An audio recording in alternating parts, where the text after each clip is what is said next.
윤창중 칼럼스랑 TV, 윤칼세 TV는 어떤 스폰서도 없이 국민과 해외 동포 여러분의 자발적 구독료와 도서 구입에 따른 이윤으로 힘들게 운영되고 있습니다. 여러분에게 6권의 책을 권유합니다. 3년간의 죽음보다도 더 고통스러웠던 그 기록을 담은 피정, 그리고 박근혜 대통령 탄핵을 기록한 2017년 12월,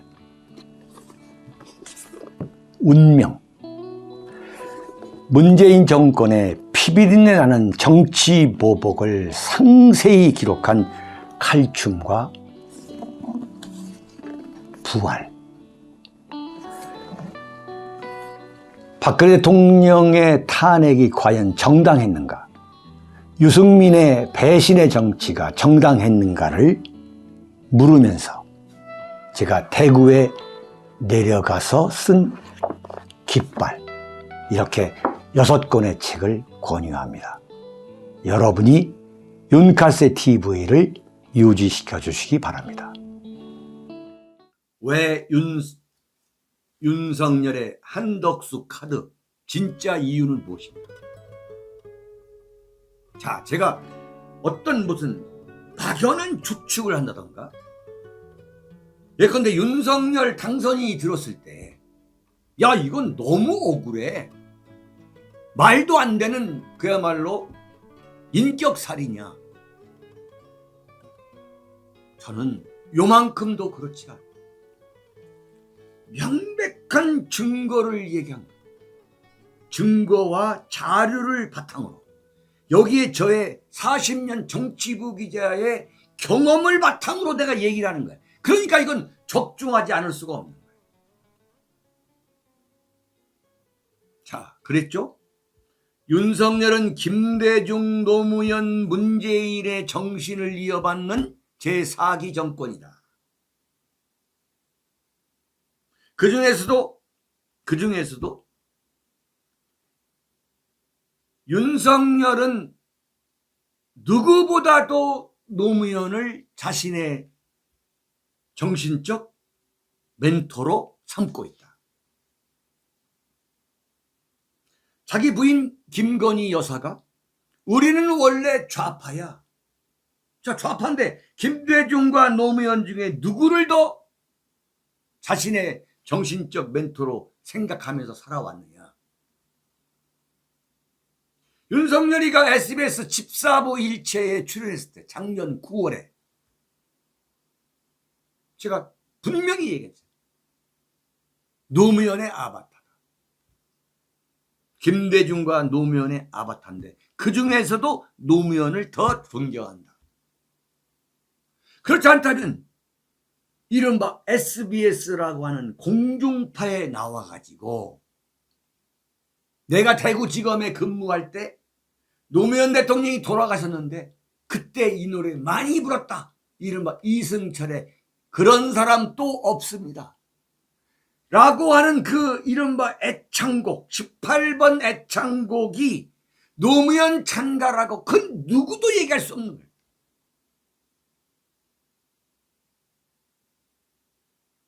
이건 뼈에 사무치는 거야. 내가 정말 대통령이 되면 노무현처럼 하겠다, 이걸 그대로 얘기해 주는 거야. 이걸.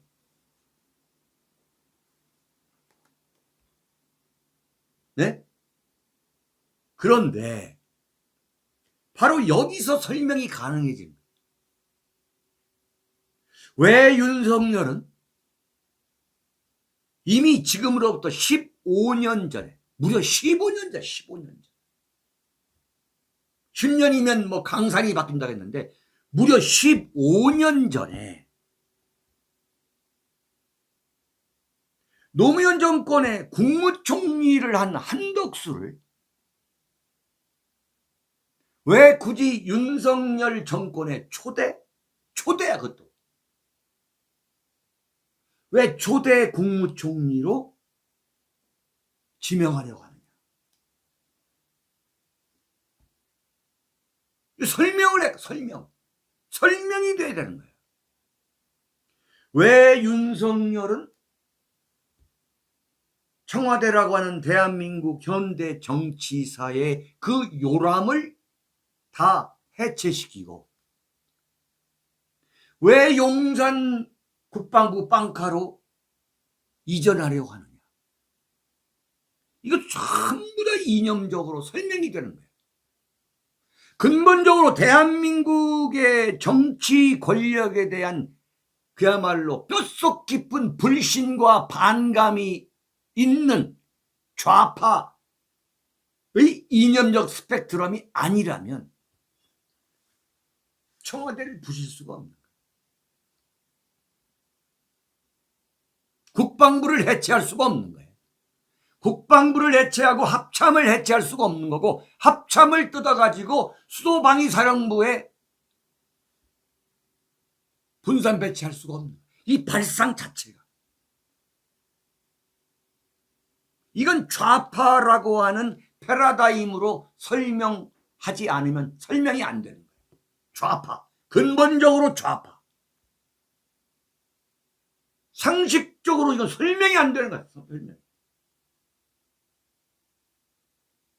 근본적으로 좌파인데다가 여기에 이른바 무속이 영향력을 끼치지 않았다면 이런 비상식적이고 비합리적인 결정이 나올 수가 없는 거예요.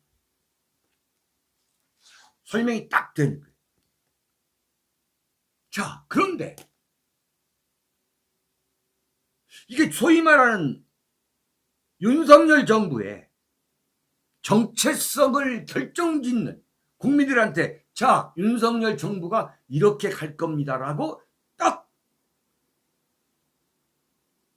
내미는 그 간판이 노무현 정권에서 15년 전에 국무총리를 한 사람이야. 이건 뭐냐? 노무현 정신을 이어받겠다는 이야기야. 다른 걸로 설명이 안 되는 거예요. 설명을 해보세요. 아니, 윤석열 정권이 이게 망하라? 이건 악의적인 해석이다. 그건 천벌 맞는 거야, 정말.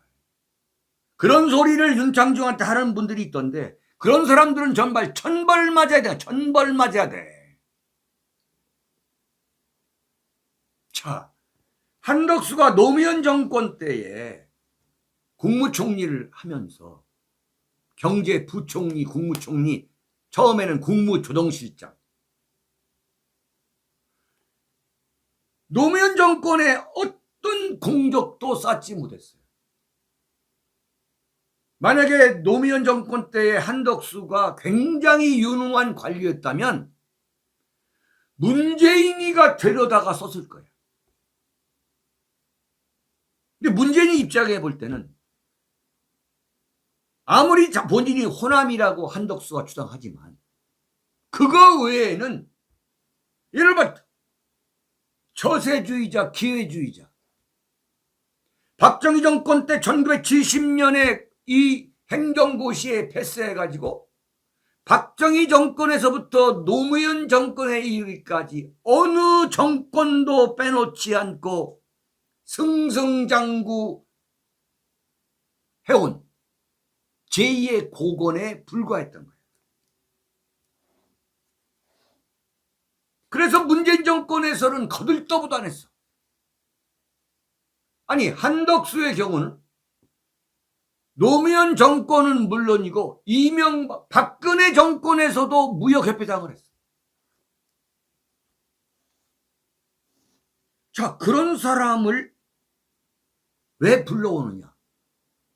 이게 뭐 흘러간 물로 물레방아를 돌린. 왜 윤석열은 물레방아 인사를 하려고 하느냐? 뭘 설명해? 뭘? 그리고 중간에 10년을 놀았어. 10년을. 박근혜 정권에서 무역협회 회장에서 물러난 이후에 10년을 실업자 생활을 했어.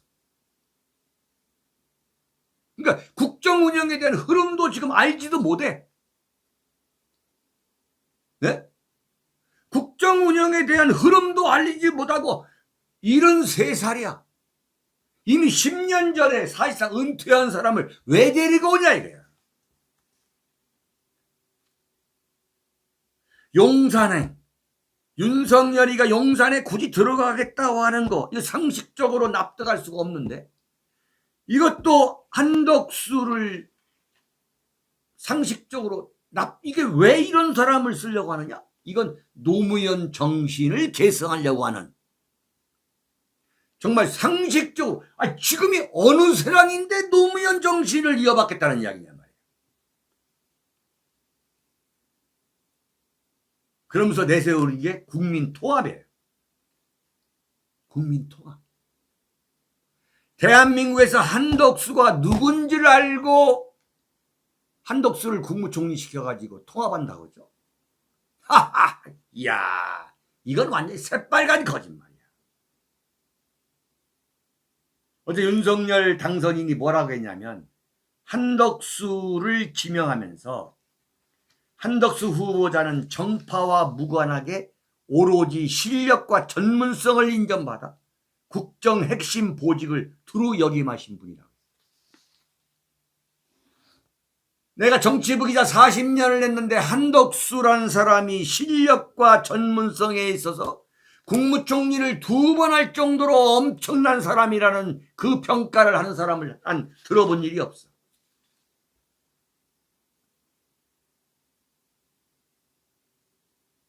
그러면서 국민 통합 얘기를 했어요. 인사청문회를 하려면 호남 출신을 해야 된다.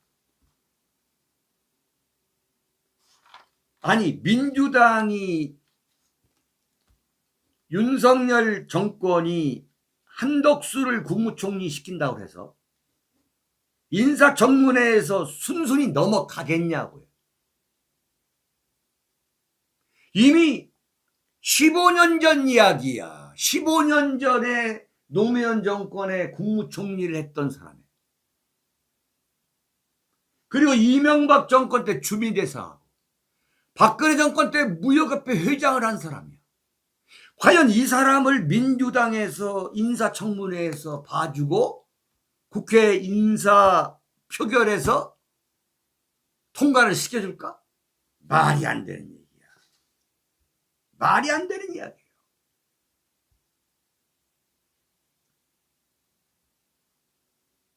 이건 뼛속 깊이 노무현 정권의 정책을 그대로 했던 사람이 누구야? 그게 한덕수잖아.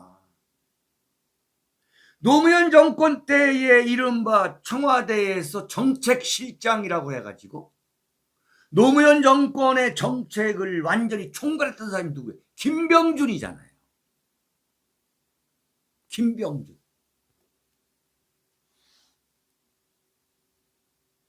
김대중 정권 때에 가장 출세했던 사람이 벼락 출세했던 사람이 누구냐고. 김한길이잖아. 김한길. 김대중이는 또 왜 김한길을 그렇게 또 스카우트했느냐? 왜 김대중 정권 5년 동안 김한길이가 벼락 출세했느냐? 바로 김대중과 김한길의 아버지 김철, 사회주의자 김철. 김대중이가 뭐라고 했냐면 자기 자서전에 나와요. 나는 김한길의 아버지 김철 씨를 존경했다. 이 말이 나오는 거야. 그렇기 때문에 연결이 되는 거야. 연결이. 그렇기 때문에 그대로 연결이 되는 거예요. 그래서 이미 10년 전, 더 빠지면 15년 전에 국무총리 한 사람을 말이 그렇지 15년이라고 하는 인터벌이 흘렀는데 그리고 10년 전에 이미 완전히 은퇴한 사람을 데려다가 10년 전에 은퇴한 사람을 데려다가 국무총리를 시킨다?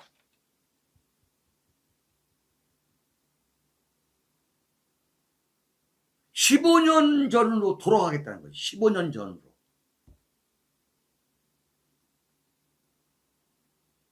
저는 이렇게 봐요. 정말 윤석열 정권이 잘 되라고 하는 마음에서의 제가 쓴 소리입니다. 자, 이제 오늘부터 이제 지난주 말에 걸쳐 가지고 실시한 여론조사가 나올 거예요. 형편없을 겁니다. 형편없을 거예요. 이건 내가 왜 0.73%밖에 이재명한테 승리하지 못했을까? 냉철한 반성을 기반으로 국면 전환을 했어야 되거든요. 국면 전환을. 대통령에 당선되자마자 늘상 얘기했지만 누가 윤석열을 찍었냐, 누가. 좌파가 찍은 게 아니거든. 우파가 정권 교체를 해야 한다는 할 수 없이 찍은 거란 말이야. 그래서 이른바 정권 교체를 희구하는 세력이 55%에서 거의 67, 8%까지 됐는데도 불구하고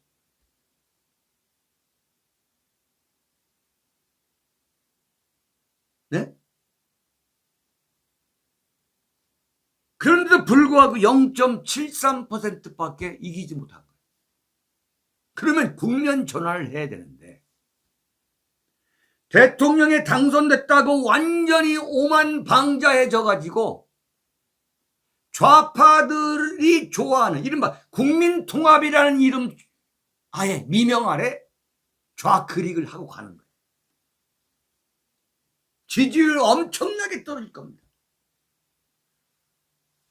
어제 제주도에 가가지고 붉은 동백꽃이 만개했다라고 이른바 제주도 해방구 선언, 인민 해방구 선언한 거, 이걸로 대한민국 보수 우파들이 완전히 정 뗄 거예요. 오만정 다 떨어질 겁니다.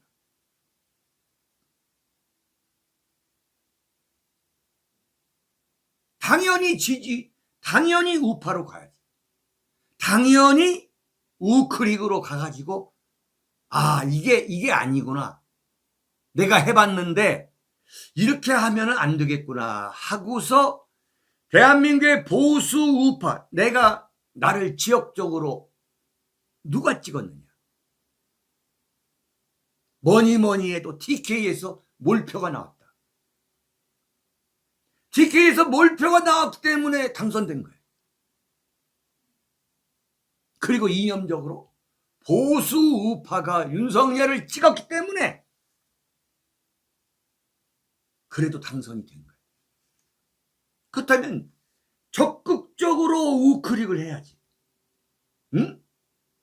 김대중 노무현 5.18 정신 계승하고 친호남으로 가고 박 대통령 무시하는 걸로 가고 그랬기 때문에 결국 0.73%밖에 간신히 승리하지 못한 건데 이걸 바탕으로 완전히 국면 전환을 해야 되는데 국면 전환은 아니라 더 좌파로 가는 거예요. 바꿔 말하면 뭐냐? 이건 내가 볼 때 윤석열은 극좌야, 극좌. 이건 제주 4.3을 이렇게 평가한다면 이건 대한민국에서 극좌로 봐, 극좌. 이건 완전히 폭망할 거야. 폭망할 거야. 그리고 한덕수란 사람이 과연 그러면 국무총리로서 제대로 역할을 할 거냐? 천만의 말씀. 여기에 두 번째 문제가 있는 거예요. 여기에. 한덕수가요, 절대, 소위 말하는 윤석열 정권이 대단히 유능하고 대단히 실용적인 정권이다. 이 진면목을 보여줄 수 있는 그런 용기와 자질과 인성을 갖고 있다면 그래 한덕수는 대단한 능력자야. 그런 사람이 아닙니다. 절대 그런 사람이 아닙니다. 보수 우파가 바라는 그 코드도 아니야. 그럴 뿐더러 능력과 자질이 엄청나게 뛰어난 사람도 아니야. 네. 그러면 6개월도 못 갈 거라. 6개월도 못 갑니다. 그야말로 이것도 아니고 저것도 아니고 완전히 문어처럼 흐물흐물한 걸로 갈 거라고. 그 윤석열을 밀어붙이고. 대통령 윤석열은 무조건 밀어붙일 거야. 모든 걸 불도자식으로 밀어붙일 거야. 근데 이제 거기서 한덕수는 윤석열을 견제하고 윤석열을 가라앉히는 게 아니라 그냥 윤석열 뒤치다거리만 하고 갈 거라. 윤석열 뒤치다거리만 하고.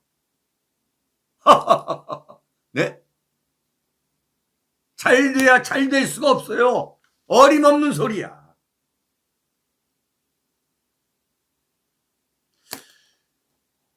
노무현 대통령이 정권을 잡아서 당선인 때 가장 실수한 게 뭐냐? 고건을 앉힌 거야, 고건. 고건을 국무총리로 앉힌 게 노무현 대통령이 첫 번째 단추를 잘못 낀 거예요. 누가 봐도 고건은 노무현과 맞지가 않아. 도움이 안 되는 도움이. 나중에 고건 총리가 대선 출마하니까 노무현 대통령이 대놓고 내가 고건 총리를 총리에 앉힌 것은 보수 우파한테 뭔가 좀 도움을 받으려고 했는데 아무것도 하지 않더라. 아무것도 하지 않더라. 그래가지고 저 고건 총리가 열린우리당으로 대선 출마하려고 하니까 그냥 완전히 고춧가루 뿌렸잖아요. 고건실 국무총리로 내가 내세운 것은 내가 패착이다. 내가 실수한 거다. 지금 똑같은 경우가 올 겁니다. 한덕수. 똑같이 될 거예요. 이건 물레방아 인사라고 간단하게 우리가 무슨 뭐 희롱하고 조롱할 게 아니라 근본적으로 이건 윤석열 당선인이 한덕수를 국무총리에 세운 거, 이건 고건보다도 더 실패한 인사가 될 것이다. 네. 민주당이 사사건건 발목 잡을 것이다. 두고 보세요. 지금 한덕수를 국무총리로 내세운 걸 보니까 그 밑에 행정부나 청와대 행정부 장차관이나 청와대 수석 뭐 비서실장도 뻔해요. 그야말로 물레방아 인사. 어느 누구도 새로운 사람 한 명 없이 그냥 과거에 쓰던 사람들만 내세울 거예요. 아, 정말 큰일 났어요. 큰일 났습니다.